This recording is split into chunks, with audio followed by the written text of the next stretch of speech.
Hey guys, this is Raghu Reddy here, and welcome to the number one show for financial advisors. On this episode, I have an awesome guest, and his name is Mohammad Anjad. Anjad, welcome to the show. Hi, Mr. Raghu. Thank you very much for having me here. Fantastic, and thank you for being on the show. And where are you located, Anjad? I'm from Singapore. Well, fantastic, fantastic. So, what do you do?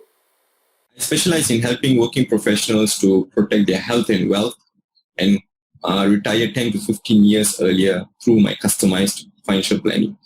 Wow, fantastic, fantastic. So, since how many years have you been doing this awesome work?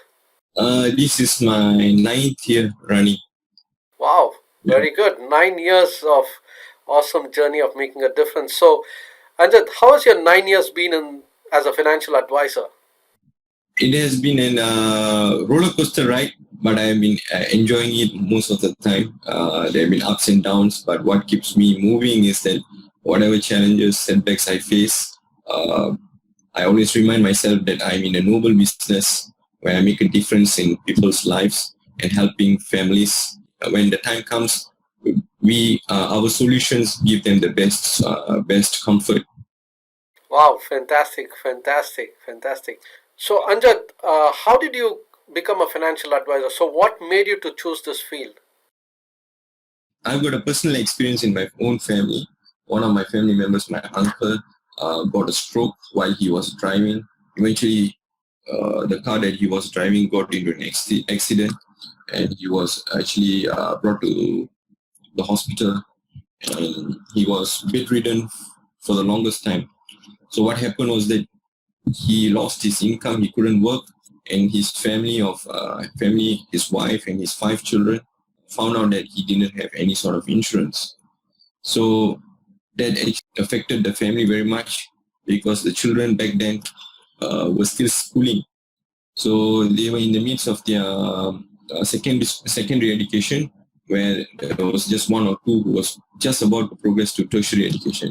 And they found out that the sole breadwinner in the family is now in hospital, and a doctor said that he has to be in hospital for at least good 3 to 4 months. And eventually, he took longer to be discharged and be back home. And without any sort of protection or insurance, even a hospital, even a hospitalization plan. So that actually broke the family financially, and they had to borrow lots of money from family members, relatives, and put them in a very difficult state. So seeing it firsthand, I told myself, no family should go through this, because I know as we speak, we can listen to it as a story, but the emotions and the feelings that I was seeing was in a different level. So anything could have happened. A nice family that was brought up could have just gone berserk, but luckily family members were still intact, and then with the support of relations and extended family members, they are coping with it. To date, he's bedridden, and he cannot bring back income for the family.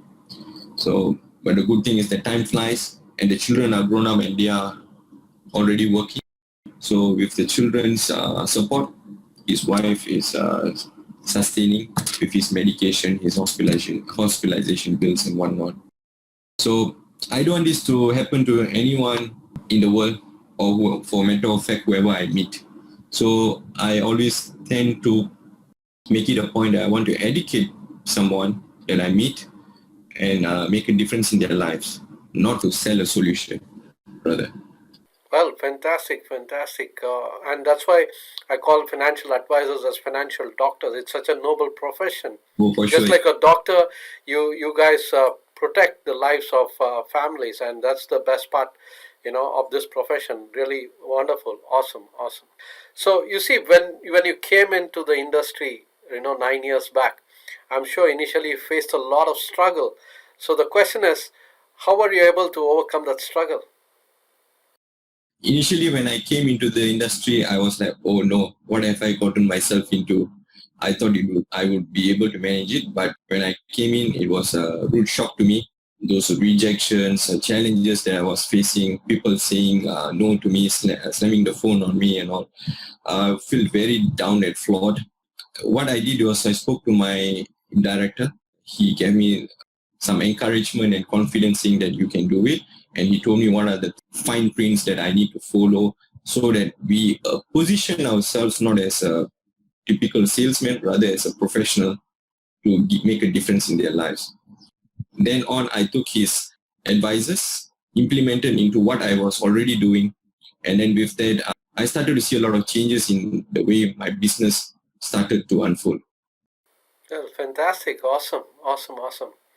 So you see, whenever you face these struggles, whenever you face a barrier, you need your driving force from within to break through this barrier. So what's your driving force? What are your big whys? First of all, I need to provide for my family. I need to ensure that my family is well taken care of, and my kid, I need to provide the best education for her, and also to nurture her as a good human being. So that is my primary reason why I keep pushing myself. And secondly, like what I told you earlier, is to make a difference in as many lives as possible. So I have set out with a goal for myself that in this year, I need to make a difference in 500 lives. Fantastic, fantastic. So you see, with this pandemic, so there are a lot of things has changed in the marketplace. The marketplace has changed, the economy has changed. So how are you facing the challenges right now, and how are you geared up to face the challenges in the future? We were all got caught off guard. We didn't expect anything of this sort to hit all industries. So in the beginning, it took me about 2 weeks or so to get over it and also to see what I can do to reposition myself, because now that we cannot meet anyone in person, we have to shift our business to online. So what I did is to learn certain strategies how I can position myself online and also to connect with people with a wider spread with a minimal effort. So that's how I have pivoted myself to move on facing this pandemic and also to take on any other uncertainties or challenges that's going to come up. Wow, fantastic, fantastic, awesome, awesome. So what's your personal vision for your future? My vision is to make a difference in many people's lives through protecting a breadwinner's income or making sure a kid has sufficient funds to fund their tertiary education in time to come, or for a housewife to be provided for in the event the spouse leaves prematurely, and at the same time to ensure that each and every one of us have sufficient funds to fall back on in the event a serious illness or a disability strikes us. Because I'm very sure that neither of us want to depend on another person or our family member in times of needs. In that case, if I can be of a solution to each and every household member by making sure that they are independent even in the times of need, I think I have made a difference in their lives. And also to provide sufficient retirement funds for every working member in the family so as to make sure they don't end up relying on their children forever and as long as they are alive, and make sure that they have enough funds to live sustainably for their retirement. Wow, fantastic, fantastic. So if someone wants to reach out for your services or want to join in your team as an advisor, so how they can reach out to you? Well, I'm online. I'm on Facebook and Instagram. Okay. You can always look up for my name, Muhammad Anjad, on Facebook and also on Instagram. I have got my own closely knitted group of like-minded professionals where I nurture them. And for those who are willing to join me or who are looking to expand their career, and you don't like what you are currently doing or you are facing a lot of changes, you think there can be a better solution out there to solve your problems, you can reach out to me through, or you can DM me through my Facebook. I will take you through a process where we will see if we are best fit to work together. Well, fantastic, awesome, awesome. So, what would be your advice to a newcomer to the field? I would say have a baby mindset and have the grit and willingness to just apply whatever your upline, your manager or your director is teaching or coaching you. So with no prejudice, just go and apply and see what happens. So we are in an industry where effort amounts to results, which eventually results to your income that we make. So the more effort we put, the more challenges we face, but we keep putting in the effort, we will see light at the end of the day. So if we are willing to pay the price in the early stage of our career, I think all we need is 1 or 2 years of hard work, and after on, your business should be automated in a way that you have enough people that can refer you more people to you in the future. Wow, fantastic, fantastic, awesome, awesome. So, Anjad, it was really wonderful having this conversation with you and learning about your journey of how, in the last 9 years, you made such a big impact and a difference in a lot of people's life.